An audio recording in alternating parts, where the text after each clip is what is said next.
మనం ఇతర మతస్థులు మాట్లాడుకునే విధంగా మనం దానికి ఒక ఊతం ఇచ్చినట్టుందిగా ఇది. ఇతర మతస్థులు మన గురించి ఇట్లాంటి వ్యవహారాలు ఉన్నాయి కాబట్టి ఏదో వాళ్ళు బలం పెంచుకుంటారు, కొత్తగా ఏముంది. అదే దాని మీద మనం ఊతం ఇచ్చినట్టు కదా ఇప్పుడు. అన్నీ ఈరోజు కొత్తగా ఈరోజే మొదలైనవి కాదు, మొదటి నుంచి ఉన్నవే.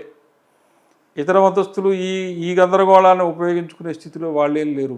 లేదండి, ఉన్నారు అలాంటి ఉన్నవాళ్ళు. వాళ్ళకి 2000 సంవత్సరాల అనుభవం ఉంది. ప్రపంచంలో అనేక దేశాల్లో జాతుల్లో అక్కడ ఉండేటువంటి మతాన్ని సంస్కృతిని ధ్వంసం చేసేసి జాతిని పూర్తిగా మతం మార్చినటువంటి అనుభవం వాళ్ళకు ఉంది. దేశాలు మార్చేశారు.